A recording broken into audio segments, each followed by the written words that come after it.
així ja estem. Una qüestió prèvia.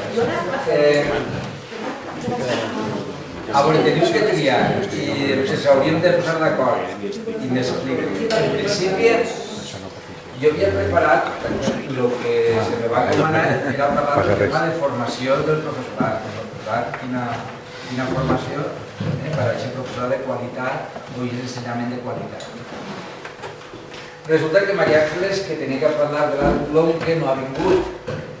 Entonces, clar, Ramon me va dir, per què no parles un poc d'un anàlisi que hem fet des de MRPs de la situació diagnòstica, de com està l'educació en el sistema educatiu espanyol, i entonces és el mateix, les dos xerrades que puc fer són la mateixa. O sigui, tenen la primera part comuna, però la segona part podem parlar o bé de formació del professorat o podem parlar de la LOMCE.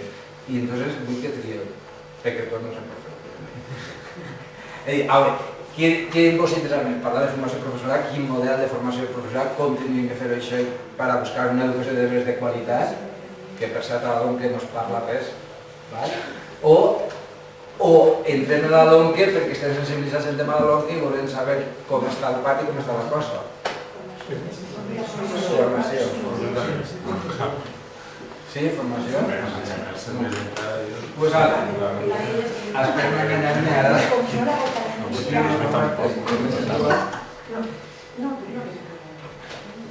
Bueno, pues...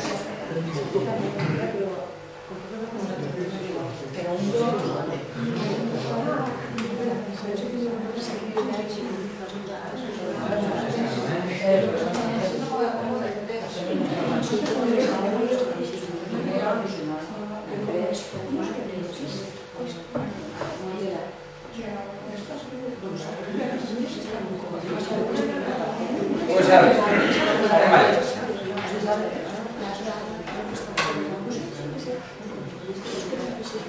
Bueno, encara que veig servir la LOMCE a debat, insistís que això va ser més que res perquè quan María Ángeles no venia, parlar amb Ramon i jo veig amb la conveniència de cobrir una part del que ja no ha pogut fer.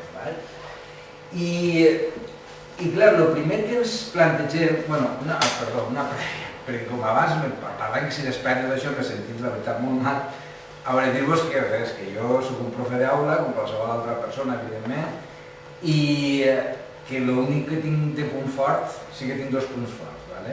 El primer és la meva edat, evidentment, que són 36 anys dedicant-me a això, per tant sé de què parlo, 36 anys a peu d'aula sempre se deixa l'aula per a res, 36 anys, i això és important. I aquest punt sí que és important. I el segon segurament l'haver passat pràcticament per tot el sistema educatiu, el treballar en infantil puntualment, però en primària, en secundària, en formació professional, algunes cosetes a la universitat, totes aquestes cosetes te donen també un bagatge i un coneixement que és important. Això és... Res més. Dicho lo cual, anem allà. Se planteja una reforma educativa, i aquesta reforma educativa, quan ens plantegem reformar alguna cosa, el primer que hauríem de fer és veure com està la situació, és a dir, quin és el punt de partida, a on estem, d'acord? Perquè si les coses estan bé, potser no cal canviar-les, i si estan mal i hi ha que canviar-les, potser tot no està mal, igual hi ha coses que estan bé i no cal canviar-les. O sigui, jo hauré de fer un diagnòstic mínim. Clar, aquesta llei no s'ha molestat en absolut en fer aquest diagnòstic, per tant, si passem a aquest diagnòstic, clar, el que hem fet és dir, a veure, ens manegem dins del marc referencial del que és el marc europeu comú i en Europa què passa? O quines són les directrius que se marquen a nivell europeu per agarrar-nos a alguna cosa que estigui fora de nosaltres, un poc més enllà. I la Unió Europea, i més concretament la Comissió Europea, va desenvolupar en el seu moment un programa que es diu l'Horitzó 2020. I en aquest Horitzó 2020 fa una reflexió, una sèrie d'estudis al voltant que traten de projectar les necessitats formatives en l'horitzó de l'any 2020. Què passarà o què és el que cap a on tenia que anar en el nostre model educatiu europeu comú en aquest horitzó 2020. I se constaten una sèrie de coses que són importants i vull compartir amb vosaltres.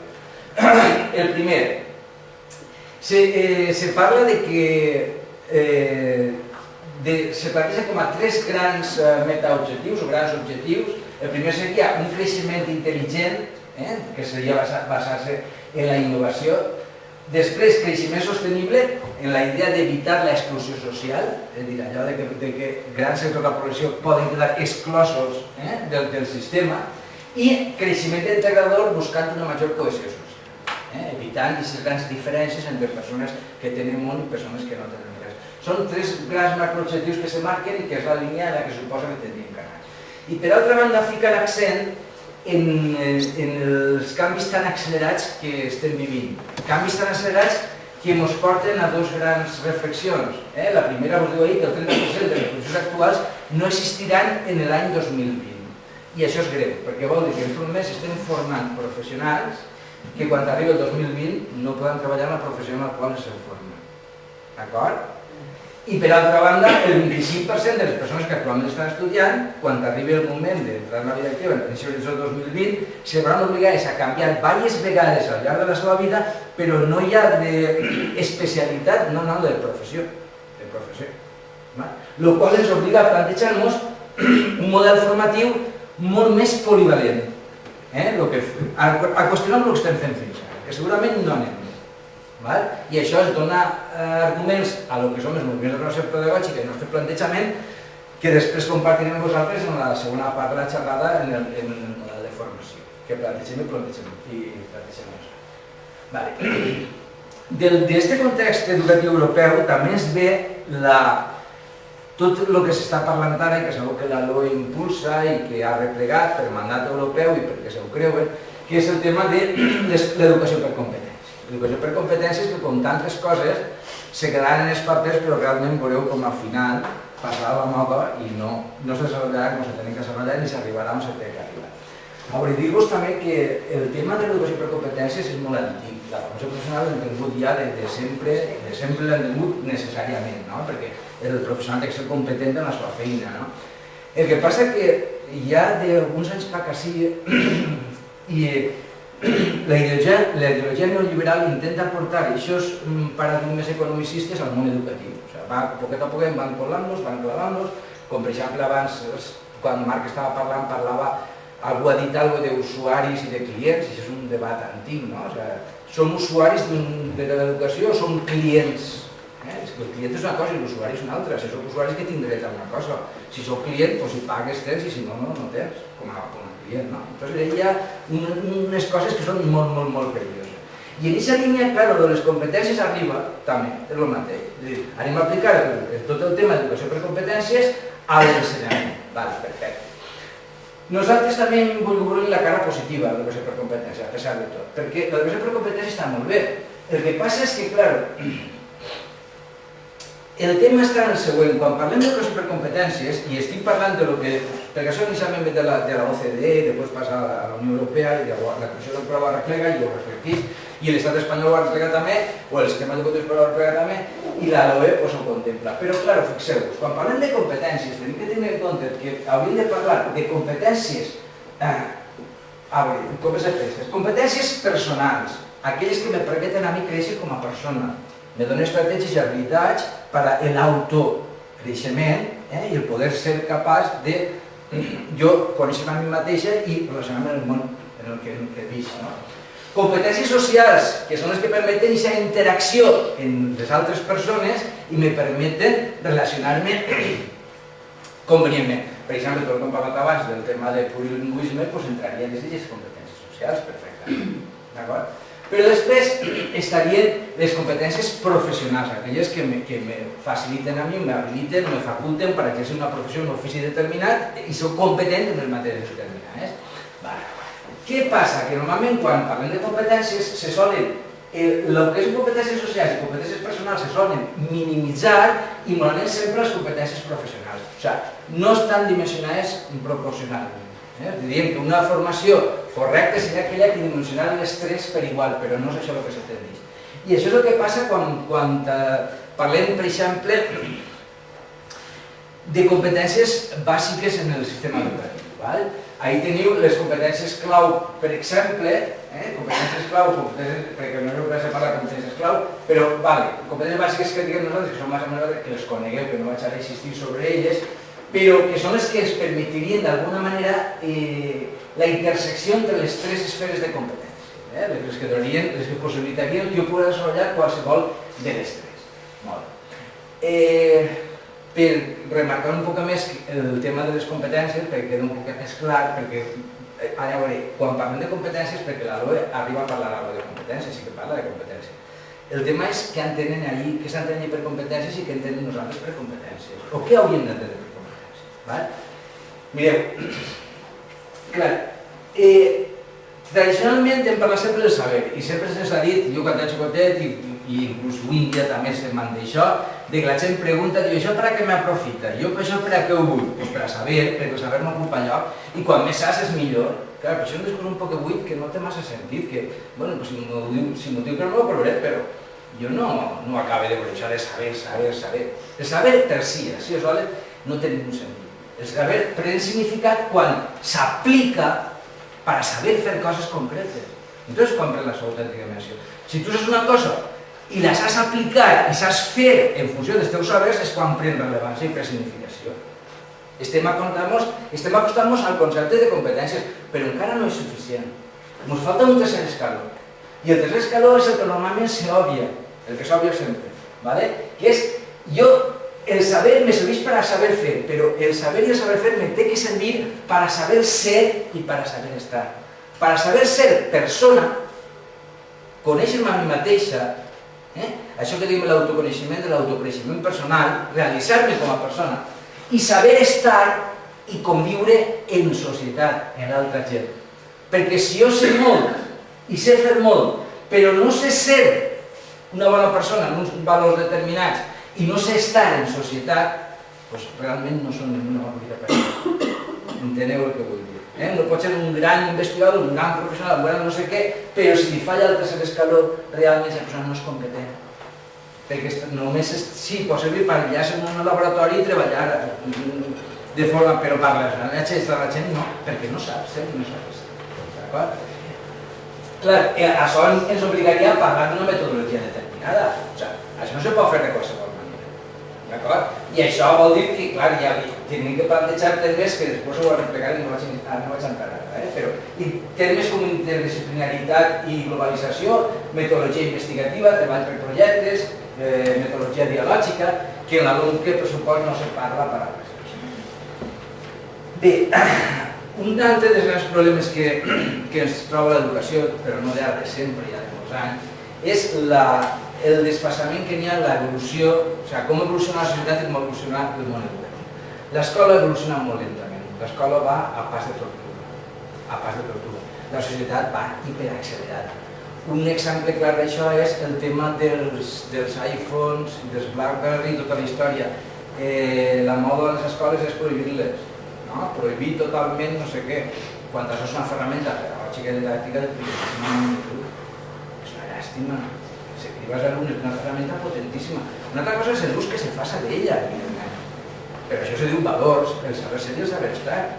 Valors, normes, actituds, se pot treballar una altra. Clar que es pot treballar això, té una potencialitat increïble, clar que sí, i estem renunciant a ella. Per què? Per un plantejament decimonònic que portem arrastrant encara, de l'ordre, del no sé què, de com se den les classes, etc., que està desfasat de la realitat. Un exemple que il·lustra molt bé això és, per exemple, si pensem un científic del segle XIX, que aterrarà en un laboratori d'investigació i que va investigar en un laboratori, un centre científic d'investigació. La pregunta és, podria adaptar-se i ficar-se a treballar sense més problemes? Suponem que no. No, perquè la tecnologia és tan gran que l'home quan veig això d'entrada diria, i això què és? Què passa? Per exemple, no? I un professor del segle XIX que aterrarà un dia en un institut, en una universitat, podria perfectament adaptar-se, evidentment, sense ningú problema, no? Tal com estic fent jo ara, sense cap problema, d'acord? Per tant, això és una reflexió. La societat evoluciona molt ràpidament i l'escola va molt lentament. I en l'escola tenim que ficar-nos el xip de que el sistema educatiu té que canviar, tenim que pegar-nos al sol fort o estem quedant-nos darrere. Perquè com tots se queden darrere no passa res, pareix que tots se queden darrere, tots no se queden darrere. Els centres d'elit no se queden darrere. I van a fer plantejament i fan plantejaments que vaig a parlar després. D'acord? Bé, la historieta esta, básicamente, lo que ve a dir ahí és que la xiqueta la pilla la mestra tirant avionets de paper en classe i entonces li diu, copia no sé quantes vegades, no? 100 vegades o 500. Copia 500 vegades, no tiraré avions de paper en classe. Què fa la xiqueta? Agarra el llenguatge de programació i entonces li programa a l'ordenador de tal manera que quan aprete Enter, automàticament l'impressora l'imprimís que 600 vegades el tira aviones de paper en classe. Clar, és un exemple de com la xiqueta va molt més enllà del que és la pura extensió estocàstica. O esta altra, que està molt bé, diu que dice el especialista en tecnología apunta que en el aula de terminales electrónicos falta periférico de impresión para la macropantalla fija de carácter opaco. Y el Bedel diu, ¿el qué? Diu, nada, que dice el profesor que en el aula de informática no utilizas por la pizarra. El gran desfasament que n'hi ha entre una cosa i l'altra. Val? Bueno, entrant ja en aquest diagnòstic del nostre sistema educatiu, què és el que està passant, on estem, ja ens trobem, claro, mireu la primera diapositiva. Així el que se veu és la proporció que n'hi ha de gent que té estudis superiors en diferents països de la OCDE, que està pensat en l'estudi de preescolar. Mireu, si observeu el cas de... Vinga, m'acosta, si observeu el cas d'Espanya, que el teniu així, veureu que el color més clar, obrimos a de Bologna i instituts de grau i màster i doctorats. Ve la nomenclatura, ¿vale? El grau més claret correspondria a estudis de diplomatura, enginyeria tècnica, i el verb més fort seria l'enginyeria, llicenciatura, arquitectura, medicina, etc. Clar, si us doneu compte, Espanya té un percentatge, una tassa de gent formada a nivell terciari, a nivell universitari, molt alta comparada en altres països del seu alrededor, del seu entorn, com per exemple la famosa Alemanya. I això és un element de reflexió, perquè clar, si jo vull ser optimista i llançar un missatge d'optimisme i dir que no sé què, diré, és que tenim un sistema educatiu fantàstic, fabulós, el millor de tots, perquè mireu quin nivell de titulats universitaris que tenim. Un terç de la població. És moltíssim. Però, clar, això té els seus problemes. I quins són els problemes? Normalment diguem que la universitat és una fàbrica de parats. Abans de la crisi, la universitat ja era una fàbrica de parats. Per què era una fàbrica de parats? Perquè produïm més titulats universitaris del que realment el nostre teixit socioproductiu pot admetre, no pot absorbir-los, i això que us he ficat així, que evidentment no hi ha inversió ni més de més i evidentment la gent, sobretot ara, se'n té que anar fora els titulats universitaris a buscar-se la vida i buscar-se feina, això no és nou d'ara, això és de sempre. No és d'ara, és de sempre. És tradicional que en Espanya, inclús en època de creixement econòmic, la gent s'anava a Alemanya, els enginyers a buscar-se feina perquè si no trobaven feina. Perquè produïm més egressats des que realment el nostre sistema educatiu pot suportar. Exportem una obra qualificada que paguem nosaltres i que altres països se n'aprofiten d'ella per al seu propi sistema productiu. És un element de reflexió important.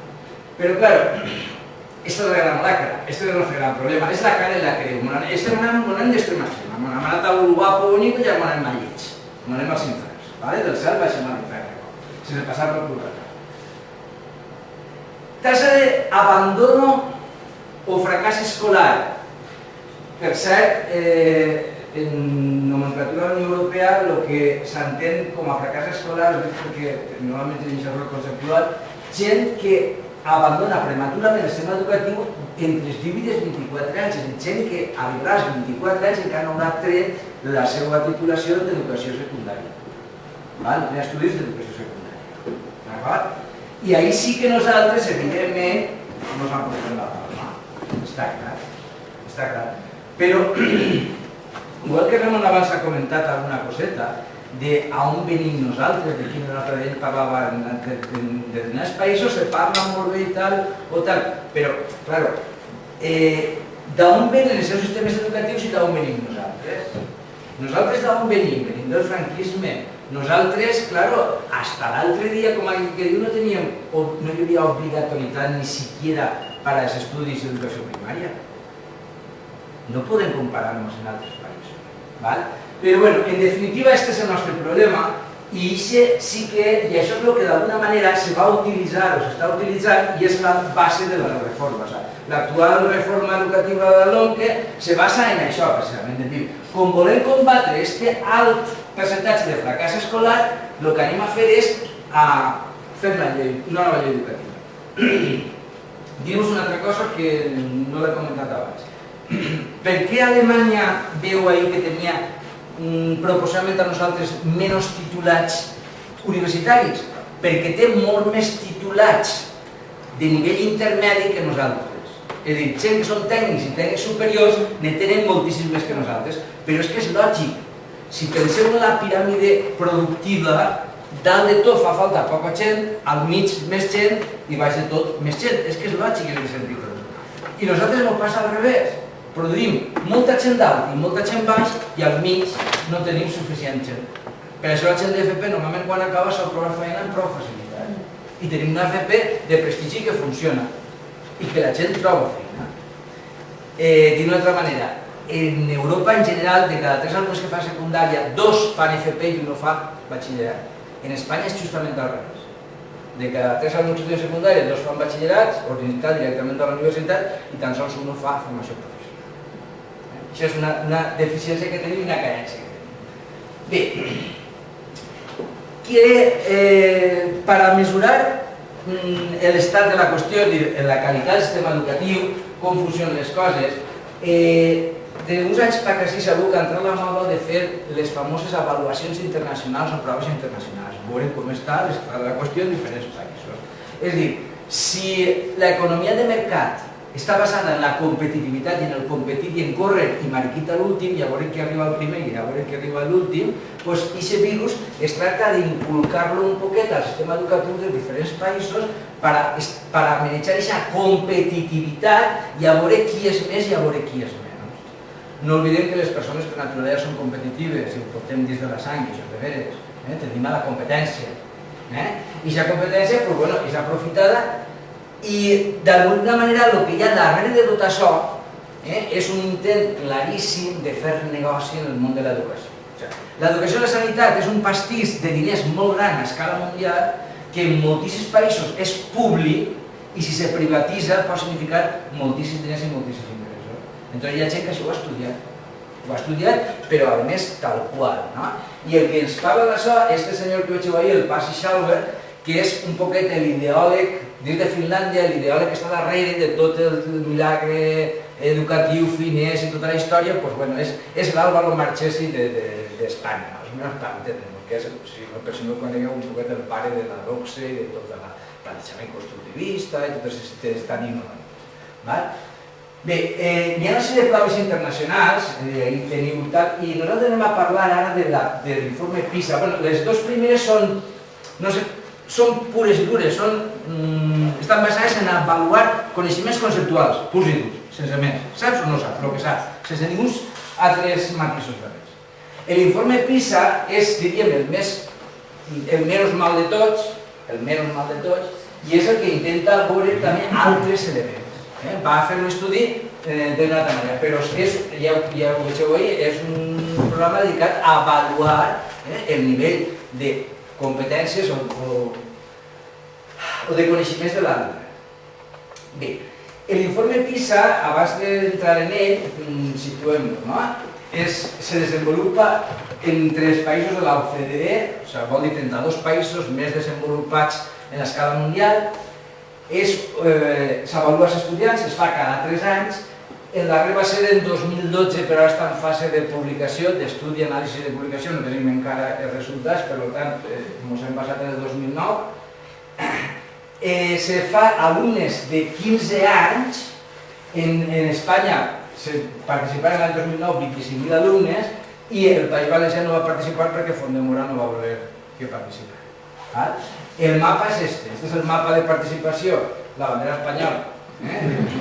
Dalt, al mig, el del mig no participa. Ho dic perquè després, quan vegem gràfiques, si busqueu o no busqueu País Valencià, que no la va trobar, com un dirable real. No la veu.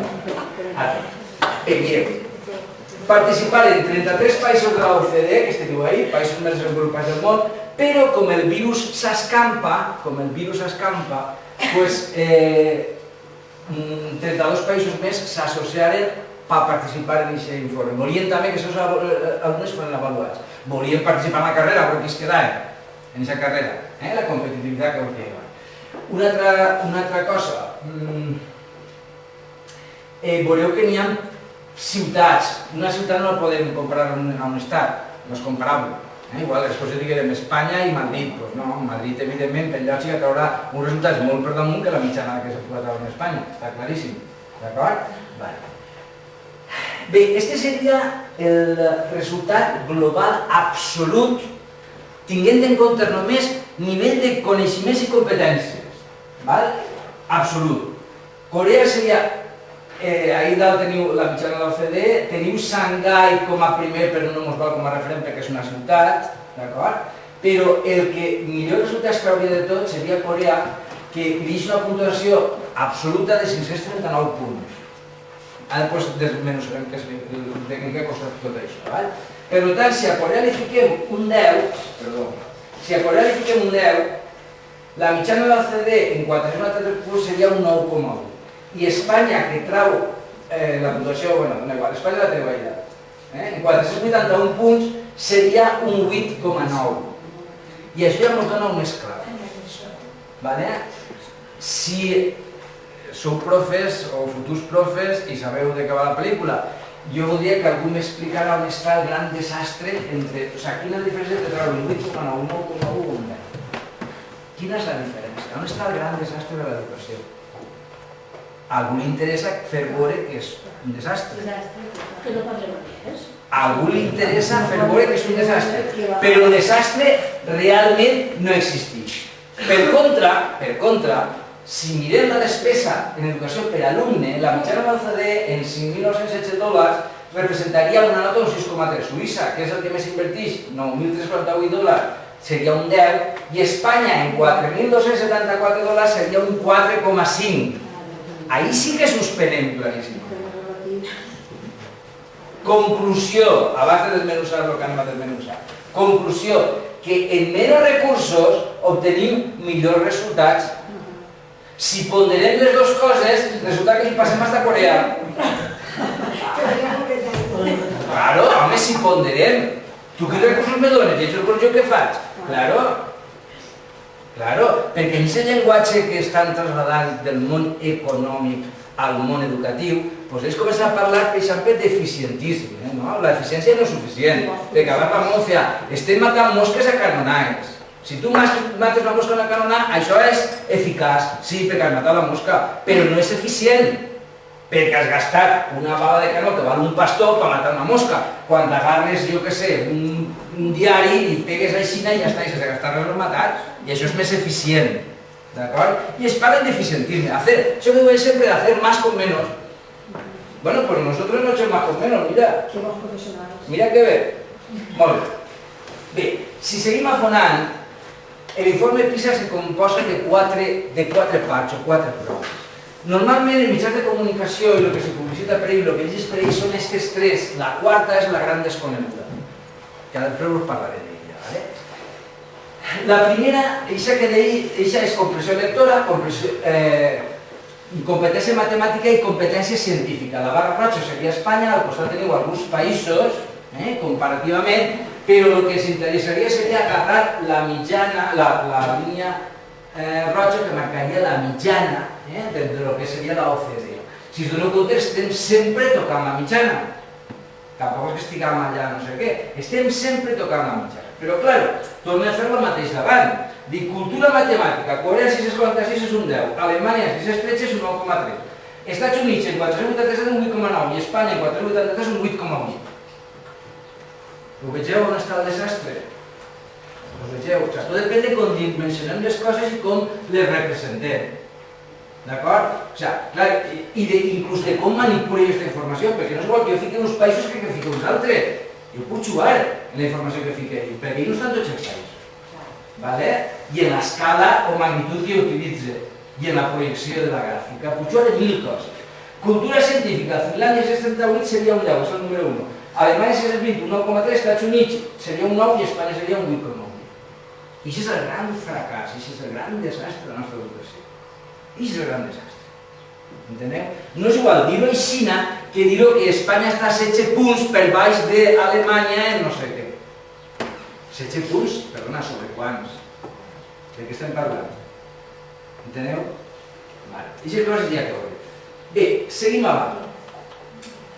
Nivell de formació de la població adulta. Resulta que si mireu la mitjana de l'OCDE, fent l'esclau, el color blau oscur significa gent que sols té estudis primaris. L'altre, griset, gent que arriba a tindre té primaris i secundaris, i l'altre, el que tenen estudis terciaris universitaris. És curiós el cas de Japó, que no n'hi ha tota la gent, com a mínim, té secundaris. No n'hi ha gent que només tinga primaris, com a mínim secundaris, el 55% de la població, i el 44% estudis superiors que tenen universitaris. Sin embargo, si venim a Espanya, el que diem abans, fixeu-vos, superior 30%, secundaris només un 22% de la població i primaris un 48% de la població. Això és el que us diria jo d'on venim. Venim de l'escola franquista, per favor. No s'oblideu d'això. En el vostre cas, abuelos, i en el nostre cas, pares, que es diuen que no anaven a escola perquè tenien que anar a treballar i no han acabat ningú tipus d'estudi de res, doncs al nom d'un certificat de no sé què, de saber llegir i escriure. No podem comparar-nos en estos països una tradició educativa de cap de les maneres, però volen que ens comparem. Bé, perdó, seguim ara. Esta és... Perdó, no sé què ara ja està. Mireu, això és la despesa pública en educació, el tant percent del PIB que es gasta en educació. Fixeu-vos, on està Espanya, o mireu, per exemple, on està Noruega, el percentatge que dedica del PIB a educació i nosaltres el 4,6%, però és que, per a més inri, en tot el tema de les retallades hem baixat a un 3,9% del PIB. Vull dir, que compareu i veureu, evidentment, és que no hi ha que dir-les, no se poden fer anàlisis extrapolats del seu context, de la globalitat. Sin embargo, el nostre sistema educatiu, des del 99 al 2009, si el mireu, s'ha comportat d'una manera excel·lent. O sigui, està funcionant bé. I després ho aneu a veure en dades, però així ja se veu. Això és el percentatge de gent que té estudis primaris. En l'any 99 era el 65% de la població que només tenia estudis primaris. La progressió ha anat linealment reduint-se. Enteneu, no? El qual vol dir que tampoc ho estem fent tan mal. No ho estem fent tan mal. El sistema educatiu no és que funcioni tan mal. Però, clar, esta és la niña fea de la part que s'amaga de l'informe PISA. L'informe PISA té una quarta prova que se diu Índex Estadístic d'Estatus Social, Econòmic i Cultural. I ja podeu entendre de què va la pel·lícula. És evident, està clar. El que fa és que se passen 49 ítems als xiquets que van a contestar i se'ls pregunta coses com, per exemple, el nivell d'estudi dels pares, la professió dels pares, el nombre de llibres, o sigui, indicadors culturals, quants llibres n'hi ha en ta casa, o el nivell de recursos domèstics relatiu a les necessitats educatives. Tens internet, tens ordenador, tens una enciclopèdia, tens llibres de consulta, tens... Això se'ls pregunta les avaluacions diagnòstiques dels xiquets. Molt bé. Però és que els ho pregunten els xiquets molts llibres, i jo què sé, molts llibres sí. Perquè hi ha una part que ho han d'omplir en casa, però justet de deixar els llibres, els ho pregunten als xiquets sense ajuda dels pares. I no saben exactament, es posa... Pensa que en una prestatgeria hi caben tants. Ara crec que se ho emporten a casa. No, però això part no està. La dels llibres no està. Ah, la llibre. Perquè una part si és que se l'emporten a casa i l'amplien. Però a part d'aquestes preguntes que s'emporten a casa, hi ha altres que han de contestar i una d'elles és això. Jo que sí, però molts llibres, jo que sé molts llibres tinc a casa.